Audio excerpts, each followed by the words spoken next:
Hi friends, வணக்கம். எல்லாரும் எப்படி இருக்கீங்க? நம்ம சேனல்ல ரொம்ப நாள் கழிச்சு இன்னைக்கு தான் ஃபர்ஸ்ட் வீடியோ போடுறோம். இவ்வளவு நாள் வந்து வீடியோ போடாததுக்கு சாரி. இவ்வளவு நாள் வந்து நீங்க எப்படி எனக்கு ஆதரவு கொடுத்தீங்களோ அதே மாதிரி நம்ம சேனலுக்கு தொடர்ந்து உங்க ஆதரவை கொடுங்க.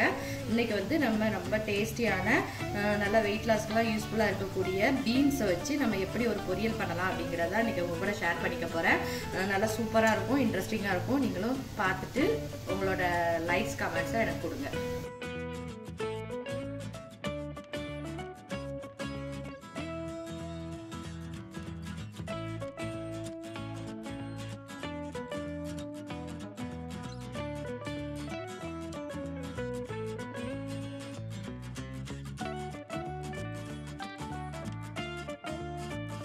இப்போ நம்ம கட் பண்ணி வச்சிருந்த பீன்ஸை வந்து இந்த கொதிக்கிற தண்ணியில் நம்ம சேர்த்தாச்சு. இது வந்து நல்லா வேக விட வேண்டாம். ஒரு 2-3 நிமிஷத்துக்கு மட்டும் கொஞ்சம் நல்லா பாயில் பண்ணி எடுத்தீங்க அப்படின்னா உங்களுக்கு அந்த பீன்ஸோட கலர் மாறாமல் இருக்கும், நல்லா ருசியாகவும் இருக்கும். ரொம்ப கொதிக்க வச்சிங்கன்னா நம்மளுக்கு தண்ணியிலே வந்து சத்துக்கள் எல்லாம் போயிடும். அதனால கலர் மாறாமல் இருக்கிறதுக்காக ஃபஸ்ட்டு வெந்நீரில் போட்டு எடுத்து வச்சுக்க போகிறோம். இப்போ பார்த்தீங்கன்னா நம்மளுக்கு வந்து கொதிக்கிற தண்ணியில் ஒரு 5 நிமிஷம் போட்டு எடுத்தாச்சு. இதை வந்து நம்ம பக்கத்துலேயே ஒரு பாத்திரத்தில் குளிர்ந்த தண்ணி எடுத்து வச்சு அதில் இப்போ இந்த பீன்ஸை தூக்கி மாற்றி போட்டுக்க போகிறோம். போட்டுட்டு அதுக்கப்புறம் அடுத்த ப்ராசஸ் என்னன்னு பார்க்கலாம். இப்படி பண்ணினீங்கன்னா உங்களுக்கு வந்து கலர் சேஞ்ச் ஆகாமல் இருக்கும். சில பேருக்கு பீன்ஸ் வந்து ரொம்ப கொலகொலன்னு வந்துட்டுனா தான் பிடிக்காது. இந்த மாதிரி பண்ணி கொடுத்து பாருங்கள், கண்டிப்பாக விரும்பி சாப்பிடுவாங்க.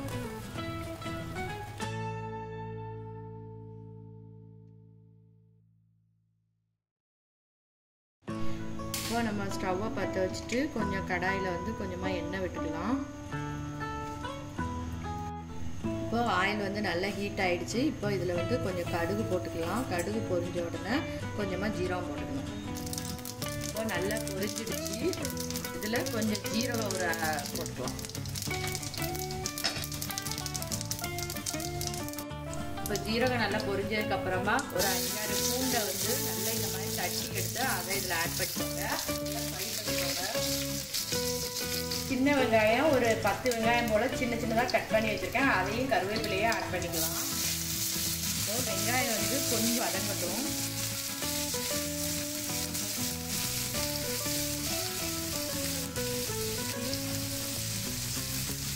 இப்போ இதில் வந்து பார்த்தீங்கன்னா ஒரு 4-5 பச்சை மிளகாய் உங்கள் காரத்துக்கு ஏற்ற மாதிரி போட்டு நல்லா இடித்து வச்சுருக்கேன். இதை சேர்த்திங்கன்னா இன்னும் நல்லா டேஸ்டியாக இருக்கும்.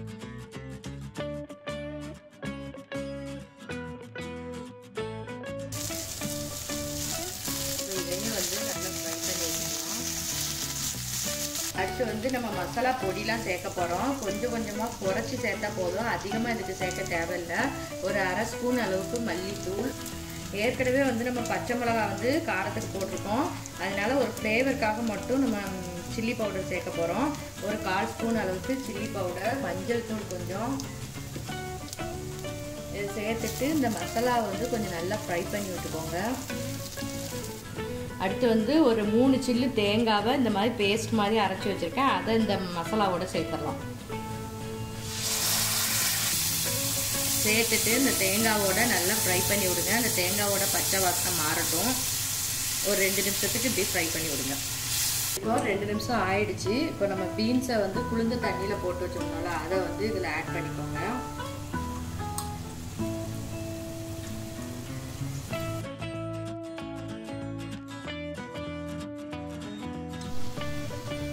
இப்போ வந்து நம்ம பீன்ஸை வந்து சேர்த்தாச்சு. பீன்ஸை சேர்த்த உடனே இந்த மசாலாவோட நல்லா மிக்ஸ் பண்ணி விட்டுருங்க. பெரிய தக்காளியாக இருந்தால் ஒரு 1/4 தக்காளி எடுத்துக்கோங்க. அதை வந்து இந்த மாதிரி கட் பண்ணி அதையும் இதில் ஆட் பண்ணிக்கோங்க. ஆட் பண்ணி அதையும் மிக்ஸ் பண்ணி விட்டுருங்க. பார்த்தீங்கன்னா நம்மளுக்கு பீன்ஸோட கலர் வந்து மாறவே இல்லை. உங்களுக்கு பார்த்தாலே நல்லா தெரியும். நம்மளுக்கு வந்து பீன்ஸ் வந்து ரொம்ப வெந்துடுச்சுன்னா அது சாப்பிட்றதுக்கு நல்லா இருக்காது. அதனாலேயே நிறைய பேர்த்துக்கு பீன்ஸ் பிடிக்காது. தேவையான அளவு உப்பு ஆட் பண்ணிக்கலாம். இது எல்லாத்தையும் நல்லா மிக்ஸ் பண்ணி விட்டுருங்க. இந்த மாதிரி பீன்ஸ் பொரியல் செஞ்சு கொடுத்தோன்னா கண்டிப்பாக பீன்ஸ் பொரியல் சாப்பிடாதவங்க கூட நல்லா விரும்பி சாப்பிடுவாங்க. இது வந்து நிறைய நார்ச்சத்து இருக்கிறதுனால நம்மளுக்கு வெயிட் லாஸுக்கும் நிறைய ஹெல்ப் பண்ணும். இப்போ நல்லா மிக்ஸ் பண்ணியாச்சு. இதை வந்து ஒரு 5 நிமிஷத்துக்கு கவர் வச்சு மூடி நம்ம வேக வச்சுட்டு அதுக்கப்புறம் எப்படி இருக்குன்னு பார்க்கலாம். இப்போ வந்து 5 நிமிஷம் ஆயிடுச்சு. நம்ம இப்போ பொரியலை ஓப்பன் பண்ணி பார்க்கலாம். பார்த்தீங்கன்னா நான் தண்ணிலாம் விடவே இல்லை, தக்காளியிலேருந்து வந்த தண்ணி தான் இது. அதுவே நம்மளுக்கு இந்த பொரியல் ரெடி ஆகுறதுக்கு போதுமான அளவாக இருக்குது. இப்போ இதை நல்லா மிக்ஸ் பண்ணிவிட்டு இதில் லாஸ்ட்டு கொத்தமல்லி இலை தூவி இறக்கிடலாம். கொத்தமல்லி இலை பொடிசாக நறுக்கி வச்சுருக்கேன், அதை இதில் ஆட் பண்ணிடுறேன். கொத்தமல்லி எல்லாம் தூவியாச்சு. இப்போ ஸ்டவ் ஆஃப் பண்ணிடலாம். நல்லா மிக்ஸ் பண்ணி விட்டுருங்க. சூப்பரான நம்மளுக்கு பீன்ஸ் பொரியல் வந்து ரெடி ஆகிடுச்சு. நம்ம எப்போவுமே வந்து ஒரே மாதிரி செய்கிறதுக்கு இந்த மாதிரி டிஃப்ரெண்ட்டாக ட்ரை பண்ணி பாருங்கள். கண்டிப்பாக உங்கள் வீட்டில் உள்ள எல்லாத்துக்குமே ரொம்ப பிடிக்கும். ட்ரை பண்ணி பார்த்துட்டு எப்படி இருக்குன்னு எனக்கு கமெண்ட்ஸில் சொல்லுங்கள். இந்த பொரியல் பார்த்திங்கன்னா நம்ம தயிர் சாதம், அது மாதிரி லெமன் ரைஸ், அதுக்கெலாம் வந்து தொட்டுக்க நல்லாயிருக்கும். அது மாதிரி ரசம், சாம்பார் எல்லாத்துக்குமே வந்து சூப்பராக இருக்கும். ஓகே ஃப்ரெண்ட்ஸ், நெக்ஸ்ட் வீடியோவில் பார்க்கலாம். பாய்.